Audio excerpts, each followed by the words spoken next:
దశావతి నేస్తాలైన శ్రీరుద్ర వారి మట్టి గణేశ విగ్రహాలు ఇప్పుడు అన్ని రత్నదీప్ స్టోర్స్ లో లభ్యం. త్వరపడండి.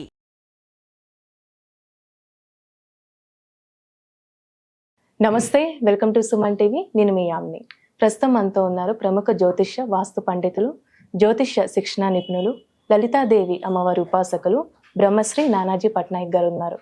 మరి గురుగారితో మాట్లాడి 12 రాశుల వారికి సంబంధించి కుజ శుక్ర కేతు కలయిక వల్ల ఏ విధంగా ఉంటుంది, ఈ విషయాల గురించి అడిగి తెలుసుకుందాం. నమస్కారం గురుగారు. శ్రీమాత్రే నమః. గురుగారు, ఇప్పుడు కుజ శుక్ర కేతు కలయిక వల్ల అండి కన్యా రాశి వారికి ఏ విధంగా ఉంటుంది?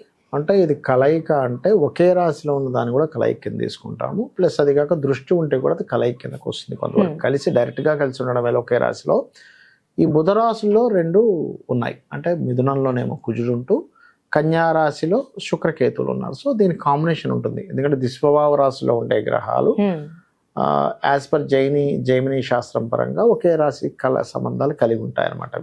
అయితే దీనివల్ల ఏమిటంటే దిస్వభావ రాశుల్లో ఉన్నప్పుడు ఏమవుతుందంటే అన్నీ రెండుగా జరుగుతూ కూడా ఉంటుంటాయి. అంటే ఎలాగ ప్రపంచ దేశవ్యాప్తంగా కొంత ప్రభుత్వం మీద వ్యతిరేకతలు రావడము, కొంచెం గవర్నమెంట్ వ్యక్తులు ప్రయాణం చేసే వాహనాలు కొంత ఇబ్బంది రావడం కానివ్వండి, స్త్రీల మీద హత్యలు కానివ్వండి, వాతావరణం అనేకమైన చేంజెస్ ఇట్లాంటివి మనం చూస్తుంటాం. అయితే ఇక్కడ మనం కన్యా లగ్నం వారికి స్పెసిఫిక్గా కనుక చూసినట్లయితే సర్వసాధారణంగా ఎప్పటి నుంచో కేతువు యొక్క సంచారం రాశిలో జరుగుతుంది. ఈ కేతు సంచారం రాశిలో జరిగేటప్పుడు సర్వసాధారణంగా జరిగే ఫలితం ఏమిటి అంటే ఇది కొంచెం స్పిరిచువల్ యోగంతో పాటు ఆధ్యాత్మికమైనటువంటి ఆలోచనలతోని మరియు కొంతవరకు వైరాగ్యం, విరక్తి సంబంధించిన ఆలోచన కూడా ఇస్తుంది. ఎందుకంటే కేతువు నాకేది వద్దు, నేను ఏమీ చేయను, ఈ థాట్స్ ఎక్కువగా ఇస్తూ ఉంటుంది. అలాంటప్పుడు శుక్రుడు కూడా వచ్చి చేరాడు. ఇది కొంత అమ్మవారి ఉపాసకులకు మంచిది చెప్పాలంటే. ఇప్పుడు చూడండి, కొంతమంది అమ్మవారి ఉపాసన రెగ్యులర్ గా చేస్తున్నారు, వాళ్ళకి చాలా మంచిది.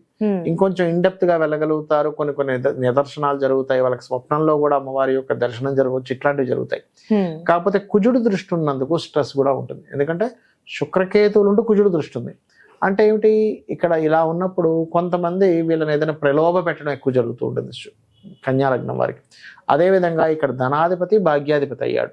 అంటే ధనస్థానాధిపతి తండ్రి కారకుడు అయ్యారు. అంటే ఏమిటి, తండ్రి యొక్క ధనాన్ని ఒక్కోసారి చూడండి, తండ్రి పిల్లలందరికీ కొంత ధనాన్ని ఇస్తాడు. ఇచ్చినప్పుడు వాళ్ళకి సఖ్యత లేకపోతే దాని గురించి ఏదైనా గొడవలు జరుగుతుంటాయి. లేదు, నేను తండ్రికి ఫలానా ఇది చేశాను కాబట్టి నాకు ఎక్కువ రావాలి, ఆస్తుల విషయంలో, ప్రాపర్టీస్ విషయంలో, మనీ విషయంలో, ముఖ్యంగా మనీ రిలేటెడ్ మ్యాటర్స్. అంటే ఏదో ఆస్తి మేము మనీ వచ్చింది, ఆ మనీ వచ్చినప్పుడు వాళ్ళ మధ్యన చిన్న డిస్ప్యూట్స్ స్టార్ట్ అవుతూ ఉంటాయి. అటువంటి విషయాల్లో కొంత చూసుకోవాలి. అదేవిధంగా ఇక్కడ భాగ్యస్థానము అనేటువంటిది ఏదైతే ఉందో, భాగ్యం అనేటువంటిది ఏంటంటే లాంగ్ జర్నీస్ స్థానం. కాబట్టి లాంగ్ జర్నీ చేసేటప్పుడు లేనట్లయితే చూడండి, ఒక్కోసారి ఇక్కడ ఏమవుతుంటుందంటే పర్టికులర్గా ఈ లాంగ్ జర్నీసే కాకుండా మనము మనీ ట్రాన్సాక్షన్స్ చేస్తుంటాం ఒక్కోసారి పెద్ద మొత్తంలో. ఈ మనీ ట్రాన్సాక్షన్ చేసే విషయంలోని కొన్నిసార్లు హైయర్ ఎడ్యుకేషన్ రిలేటెడ్ సంబంధించిన విషయంలో, అందులో పర్టికులర్గా సాఫ్ట్వేర్ రిలేటెడ్ సంబంధించినవి లేనట్లయితే ఇప్పుడు ఏఐ అని వచ్చింది కొత్తగా, ఆర్టిఫిషియల్ ఇంటెలిజెన్స్. ఈ ఆర్టిఫిషియల్ ఇంటెలిజెన్స్ రిలేటెడ్ సంబంధించిన కోర్సెస్ నేర్చుకునే విషయంలో కూడా కొంచెం చూసుకొని నేర్చుకోవాల్సిన పరిస్థితి ఉంటుంది. ఎలా ఉంటుందంటే ఇప్పుడున్న పరిస్థితి, ఈ కోర్స్ నేర్చుకునేటప్పుడు దానికి అప్డేట్ వస్తుంది. కొంచెం అటువంటివి కొంచెం జాగ్రత్తగా చూసుకొని వీళ్ళు చేయాల్సిన పరిస్థితి ఉంది అనేటువంటిది స్పష్టంగా చూపిస్తుంది. అయితే అండి, ఇప్పుడు కన్యా రాశి వారికి ఇంకా మెరుగైన ఫలితం రావాలంటే ఎలాంటి పరిహారం అంటే? ఫస్ట్ ఆఫ్ ఆల్ అమ్మ, కన్యా రాశి వారికి ఎప్పుడైతే కన్యా లగ్నం కావచ్చు, రాశి కావచ్చు, రాశిలో ఎప్పుడైతే శుక్రకేతువులు ఉన్నారో ముఖ్యంగా ఉదయం నిద్ర లేచి చక్కగా మెడిటేషన్ చేయాలి. అది ఎవరిని, లక్ష్మీ గణపతిని లేదా అమ్మవారి మంత్రం ఏదైనా తీసుకొని చేస్తూ ఉండాలి. ఒకటి. రెండవది, సర్వసాధారణంగా కన్యా లగ్నంలో ఎవరైనా జన్మించారంటే వాళ్ళు వెంకటేశ్వర స్వామి ఆరాధన వాళ్ళకి లైఫ్ లాంగ్ అద్భుతమైన ఫలితాలు ఇస్తుంది. అంటే ఉదయం నిద్రలేచిన వెంకటేశ్వర స్వామిని చూసుకోవడము, సుప్రభాతం వింటూ నిద్రలేవడం, వాళ్ళ రింగ్ టోన్సే నేనేం చెప్తానంటే వాళ్ళు అలారమే అలా పెట్టుకోండి అని చెప్తాను. అప్పుడు ఆటోమేటిక్గా ఆ థాట్తో లెగుస్తారు కదా. సో ఆ రకంగా నిద్రలేవడము. అండ్ అలాగే మీరు కొంచెం ఏంటంటే ఈ షష్టమాధిపతి పంచమంలోకి వస్తూ 12లో రవి బుధులు ఉన్నారు. సో 12లో ఉండే రవి బుధులు ఒక రకంగా చెప్పాలంటే ఇన్వెస్ట్మెంట్స్కి మంచి టైం ఇది. ఇన్వెస్ట్మెంట్స్కి, భూములు కొనుగోలు చేయడానికి. ఎందుకంటే ఒక కాంబినేషన్ ఎలా అయితే మనకి ఇబ్బందికరమైన ఫలితం ఇస్తుందో మంచి ఫలితం కూడా ఇస్తుంది. పెట్టుబడులకి చాలా మంచి టైం. ఎందుకంటే 12వ స్థానంలో బుధాదిత్య యోగం ఏర్పడుతుంది వీరికి 4-5 తేదీల నుంచి. సో 5th నుంచి వీళ్ళకి ఒక స్పామ్ ఆఫ్ ఒక 13 days it's very good for మనకి ఇన్వెస్ట్మెంట్స్కి. అయితే వీళ్ళు ఎక్కువగా ఏంటంటే ఎంత వెంకటేశ్వర స్వామిని ఆరాధన చేస్తూ శుక్రకేతు కుజగ్రహాల దగ్గర దీపారాధన చేస్తూ గోవులకి బెల్లము క్యారెట్స్ తినిపిస్తున్నట్లయితే గ్రాసము తినిపిస్తున్నట్లయితే అన్ని విధాలా బాగుంటుంది వీరికి. ఇప్పుడు ప్రపంచవ్యాప్తంగా చూసుకున్నట్లయితే ఏ విధంగా ఉంది? మనం ఆల్రెడీ ఉట్టి శుక్రకేతువుల కలయిక ఒక 10-15 రోజుల క్రితం నుంచి ముందే మనం చెప్పాము ఏంటంటే కొంచెం స్త్రీల మీద కాస్త ఈ అఘాయిత్యాలు, ఎందుకంటే శుక్రుడు స్త్రీలకు కారకుడు అమ్మ. ఈ కేతువుతో కలిసినప్పుడు కుజుడు దృష్టి ఉన్నప్పుడు ఇట్లాంటివి జరుగుతాయని చెప్పి మనం ఆల్రెడీ ప్రిడిక్ట్ చేసాం. అదే రకంగా మనకు కనబడుతుంది కూడా. నిన్న మొన్న ఏదో సంథింగ్ ఈ పార్టీ వాళ్ళు ఏదో చేశారు, ఒక హీరోయిన్ విషయంలో కూడా మనకి జరుగుతుంది. అంటే ఏమిటంటే దీని ప్రభావం ఇంకో 18 రోజుల వరకు దీని ప్రభావం ఉంటుంది. అదేవిధంగా ఈ కుజుడు ఇప్పుడు ఈ మిథునంలో ఉండడం కాకుండా నెక్స్ట్ సెప్టెంబర్ 20కి కర్కాటకంలో కూడా వెళ్తాడు.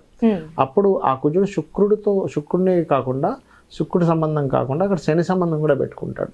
అందుకని అదొక 4-5 నెలల ప్రభావం ఉంటుంది. అంటే దీని ప్రభావం ఇప్పుడు ఓన్లీ శుక్ర కేతువే కాకుండా ఇంకొక 5 to 6 months వరకు ఈ దేశవ్యాప్తంగా ఇప్పుడు ఆల్రెడీ కొన్ని యుద్ధాలు కూడా జరుగుతున్నాయి. సరే, దాని ప్రభావం పెరుగుతూ ఉంటుంది. పెరగడము లేనట్లయితే కొన్ని అంటే ప్రభుత్వం కొన్ని డ్రాస్టిక్ నిర్ణయాలు తీసుకోవడం ద్వారా దాని యొక్క ప్రభావం పడడం ఇట్లాంటివన్నీ కూడా ఉంటాయి. అంటే ప్రభుత్వం మీద వ్యతిరేకతనిచ్చేటువంటి గ్రహస్థితి నడుస్తుంది ప్రజెంట్ ఇప్పుడు. అందుకని ఏమవుద్ది, స్లోగా ప్రభుత్వం మీద వ్యతిరేకత ప్రారంభమవుద్ది. ఫస్ట్ ఏమో పాజిటివ్గా ఉంటుంది, దాని తర్వాత వ్యతిరేకత ప్రారంభమవుతుంది. అంటే మల్టిపుల్గా జరుగుతూ ఉంటాయి. ఒకవైపు వ్యతిరేకించేవారు ఎక్కువ మంది, ఒకవైపు ప్రభుత్వాన్ని సమర్థించే వాళ్ళు ఎక్కువ మంది. ఎలా ఉంటుందంటే ఇప్పుడు ఇవాళ రేపు మీరు చూడండి, ఏదో ఒక ఇష్యూస్ నడుస్తూ సమర్థించే వాళ్ళు వ్యతిరేకించే వాళ్ళు పెరుగుతూ వస్తున్నారు ప్రతి విషయాన్ని, ఇష్యూని. ఆ రకంగా ఏమవుతుందంటే ప్రభుత్వ సంబంధించినటువంటి విషయాల్లో, ఎందుకంటే ఇక్కడ రవి కూడా మనకి శుక్రకేతువుల మీదుగా ప్రయాణం చేయనున్నాడు ఆయన. అందుకని ఏమవుతుంది, కొన్ని విభజనలు అంటే ఇప్పుడు ఆల్రెడీ ఒక ప్రభుత్వం నడుస్తుంది, ఆల్రెడీ ఓడిపోయిన ప్రభుత్వం దీన్ని అవకాశంగా తీసుకొని ఇంకేదైనా మనం దీన్ని ప్రణాళిక చేయొచ్చా, మనం ఇంకేదైనా దీన్ని అడ్వాంటేజ్గా తీసుకుని మనం ఏదైనా చేయొచ్చా అనేటువంటిది ఉంది. కాబట్టి ఈ రవి కేతు మీదుగా సంచారం జరుగుతుంది కాబట్టి నెక్స్ట్ కాస్త ప్రభుత్వాలు కూడా జాగ్రత్తగా ప్రభావం ఉంటుంది. అయ్యో, పొలిటికల్ మీద జరిగేటువంటి గొడవల వల్ల పొలిటికల్ మీద ప్రభావం వచ్చే ఛాన్సెస్ ఉంది రాబోయే ఇక్కడ నుంచి ఒక 5 to 6 months వరకు అనేటువంటిది బలంగా చూపిస్తుంది. ఎందుకంటే ఈ కుజుడు ఇప్పుడంటే శత్రుక్షేత్రంలో ఉన్నాడు మిథునంలో, కానీ తర్వాత నీచ స్థానంలోకి వెళ్తాడు. నీచ స్థానంలోకి ఎప్పుడైతే వెళ్ళి తను శనిని వీక్షిస్తాడో, అష్టమంలో ఉండే శనిని, అక్కడి నుంచి అష్టమంలో ఉండే శనిని వీక్షిస్తాడో, శని కుజులు ఎప్పుడైతే వీక్షణ జరుగుతుందో ఏమవుతుందంటే ఈ ఫలితాలు ఇస్తుంది. అలాగే కొంత వాహన ప్రమాదాలు, శుక్రుడు వాహనాలకు కారకుడు. ఈ 18 రోజులు దాదాపుగా మనకి సెప్టెంబర్ 18th వరకు కొంచెం వాహనాల విషయంలో, అది ట్రైన్లు కావచ్చు, బస్సులు కావచ్చు, కొంచెం ప్రయాణాలు చేసేటప్పుడు కొంత జాగ్రత్తగా ఉండాలి. సడన్గా ఉన్నటువంటి ఏదైనా ఒక రాజులు ప్రయాణించేదంటే ఇప్పుడు సీఎంలు పిఎంలు ఉన్నారు, వాళ్ళు ప్రయాణించేటువంటి వాహనాలు కూడా కొన్ని చెడిపోవడం సడన్గా ఇట్లాంటివి జరుగుతూ ఉంటాయి. ఇవి కొంచెం పర్టికులర్గా చూసుకోవాలి. ఏది 18th వరకు పర్టికులర్గా ఈ సీఎంలు కావచ్చు, పిఎంలు కావచ్చు, ఎమ్మెల్యేలు ఎంపీలు కావచ్చు, వీళ్ళు ప్రయాణించేటువంటి దాంట్లో మరి వీళ్ళందరికీ కూడా ఇబ్బంది కలగకుండా ఉండాలంటే ఏం చేయాలి? మెయిన్ ఆస్ట్రాలజీ యొక్క మెయిన్ ఉద్దేశమే అది. అంటే ఏంటి, మీకు ఇలా ఉంది కాబట్టి దీన్ని ఎట్లాగా అధిగమించాలి చూసుకున్నట్లయితే ముఖ్యంగా నవగ్రహాల్లో శుక్ర కేతు కుజ శని ఈ 4 గ్రహాలు గుర్తుపెట్టుకోండి. శుక్ర కేతు కుజ శని, వీలైతే రాహు. మెయిన్గా అయితే ఈ మేజర్గా ఈ 4 గ్రహాల దగ్గర దీపారాధన చేయాలి. రెండవది ఏంటంటే అమ్మవారి యొక్క ఆరాధన, అందులో ముఖ్యంగా లలిత అమ్మవారి యొక్క ఆరాధన, గణపతి యొక్క స్తోత్ర పఠనము, సుబ్రహ్మణ్యేశ్వర స్వామి ఆరాధన చేయడము. బయటికి వెళ్ళే ముందు వీలైతే ఏదైనా ఇంపార్టెంట్ వర్క్స్కి వెళ్తున్నప్పుడు కొంత చండీ పారాయణం వినడము, లేనట్లయితే ఓం దుర్గాయ నమః అనే నామస్మరణ చేయడము, ఇలాంటివి కనుక చేసుకున్నట్లయితే బాగుంటుంది. అయితే కొంతమందికి ఇందులో మనం ఇప్పుడు రాశి ఫలాలకు సంబంధించిన ఒక్కొక్క రాశి చెప్పుకున్నాం, కానీ కొంతమందికి రాశి తెలియదు. అలాంటి వారు కూడా ఇప్పుడు నేను చెప్పినటువంటి దానాలు ఇచ్చుకుంటూ, అంటే ఈ దీపారాధన చేయడము, వీలైతే గోవులకి గ్రాసం ఉంటుంది, గ్రాసము, తీపి చపాతీలు అంటారు, అంటే తేనె పూసిన చపాతీలు తినిపించడము, అదేవిధంగా క్యారెట్స్ తినిపించడము చేసినట్లయితే వాళ్ళ లైఫ్లో వాళ్ళకి తెలియదు కదా, వాళ్ళ లగ్నం ఏంటో తెలియదు, రాశి ఏంటో తెలియదు, వాళ్ళు రాయలేదు. అలాంటప్పుడు మరి గ్రహస్థితి వచ్చింది ఎలా ఉంటుంది అని డౌట్ వస్తుంది. ఈ పరిహారం కనుక చేసుకున్నట్లయితే ఇబ్బంది అనేటువంటిది రాదు.